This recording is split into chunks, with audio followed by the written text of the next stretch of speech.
Hello friends, this is Wendy and welcome to the next episode of Cats, and more cats.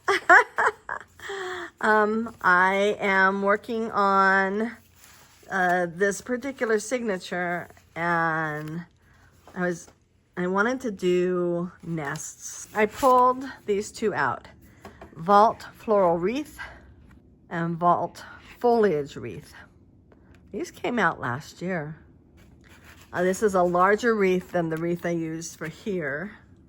But this is Funky Wreath and it's smaller and it's what I used for here.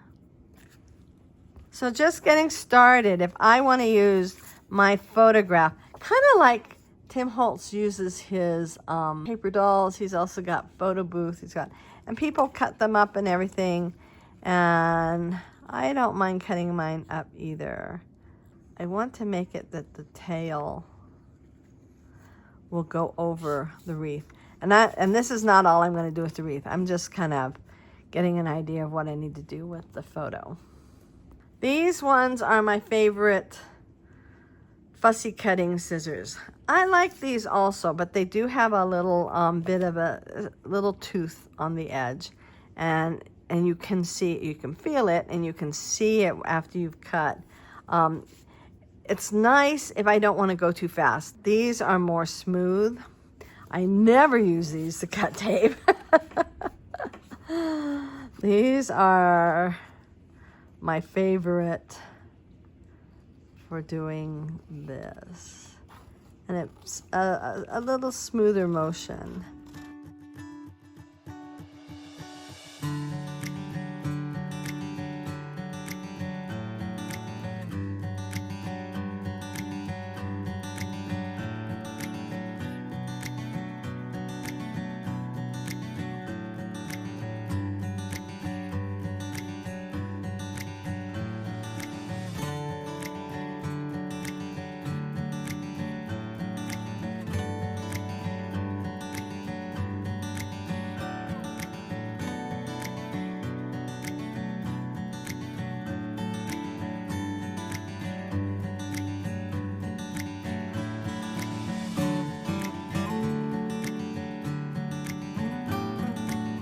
I have, like I said, I cut 3 of these. I'm going to ink them. I may even get out my sprays and spray them.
Okay, this is probably a squirrel moment, but I use this corner all the time. In fact, this is a hole. I've glued it down, even with my red line glue, and it really stays so well. But I've used that corner so much, and I was thinking, oh, I'll put the other one down. Then I noticed, you know, I don't use this corner up here nearly so much. So I really could just flip it until it's all ruined. What I want, what I'm gonna get might just be 2 different things. I don't want to cover up her cute little foot though. maybe I should cut that too.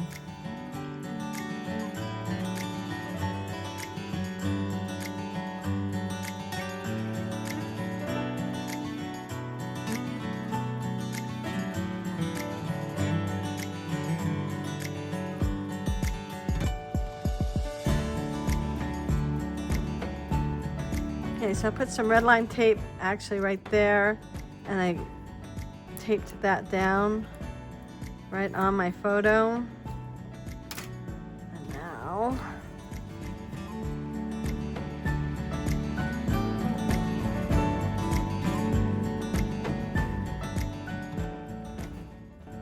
now I don't really like the square, so let's see.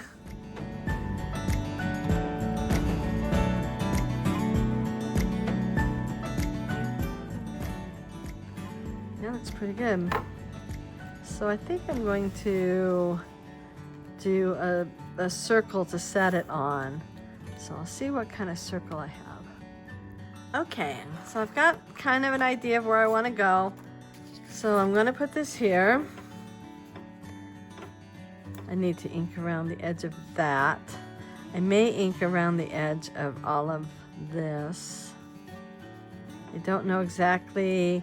There's a sketch I was looking at that had like a tag up here and then another tag that came this way. And this is where I want to put. So I was going to say earlier, Wendy, where's the kitten that you need to make? And so this is my inspiration.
I just realized I want bigger ears than that.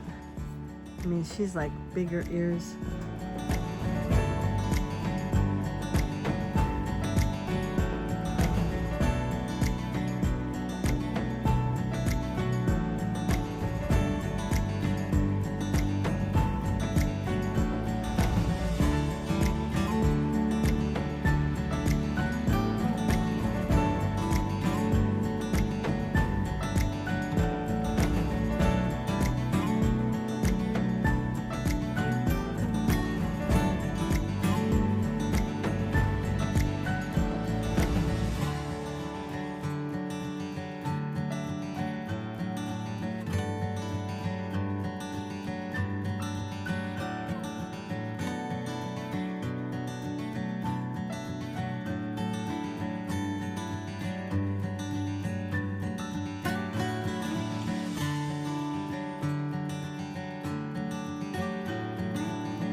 Okay, so I checked online because this was turning out to be very monochromatic, which I like monochromatic, so it's really not a problem, except that it really was starting to just look way too very much one color.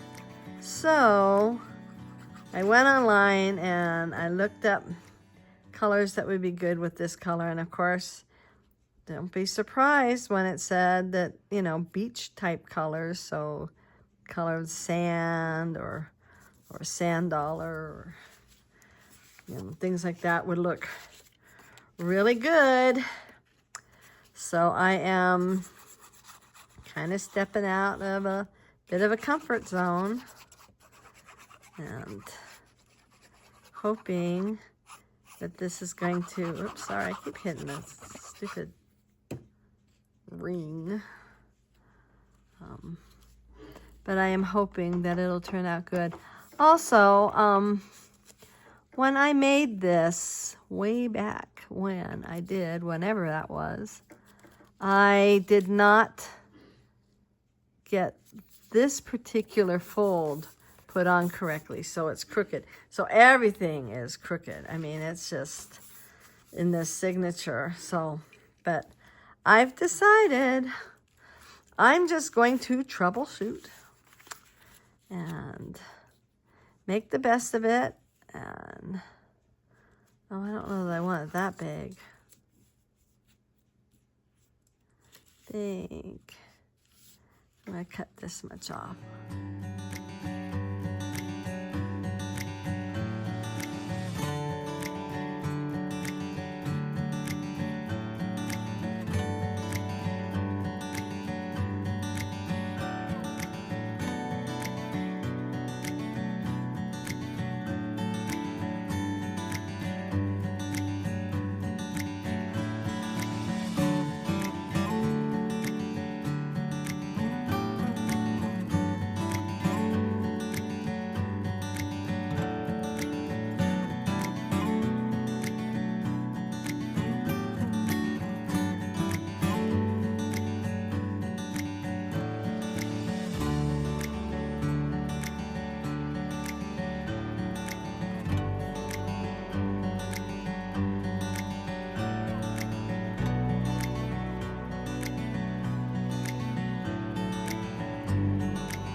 It's actually a good idea not to glue things down or tape things down until the last minute, till you know for certain that it's in the place you want it and it's the colors that you want.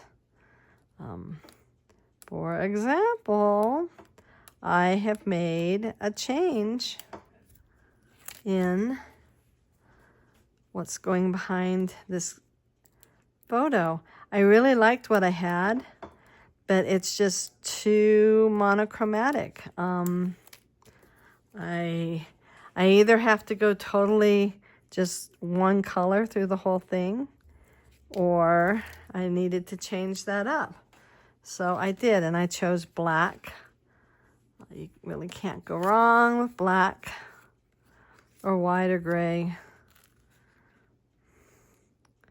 or colors of that nature.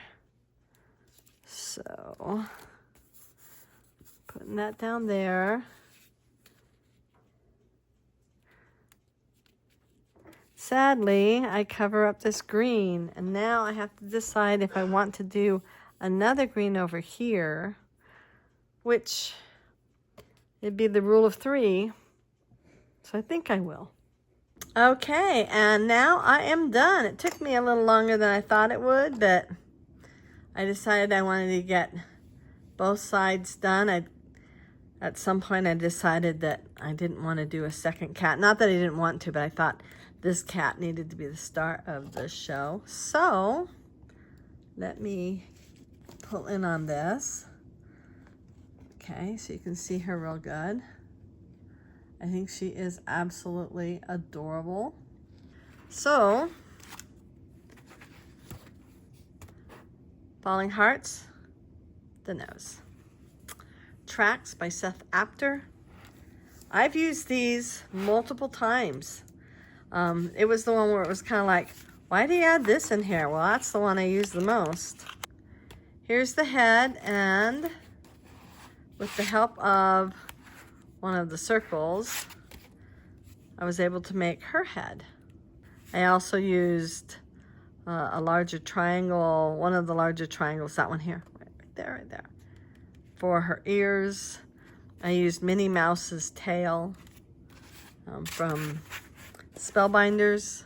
Holiday blocks were the star of the show.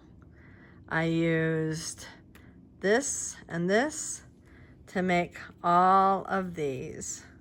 These came from Collector, and the bottom one, as well as this tag, came from just like a basic everyday tag that Tim Holtz has. Okay, so these eyes are her eyes. This is her whiskers. Just cut off what you're not going to use. I used also this. I think I used, I can't remember if I used the larger one or the smaller one, because I used both of these. I definitely used both of these, so you can see this size and this size. And I had some leftover of these, which come from, that particular one came from these three. Oh, this came from the retro. I've used this one quite a few times. I think it's adorable. These two, I use them a lot. So if you like this, give it a big thumbs up, hit the notification bell, subscribe if you haven't already, and I hope you all have a wonderful, wonderful day. Bye.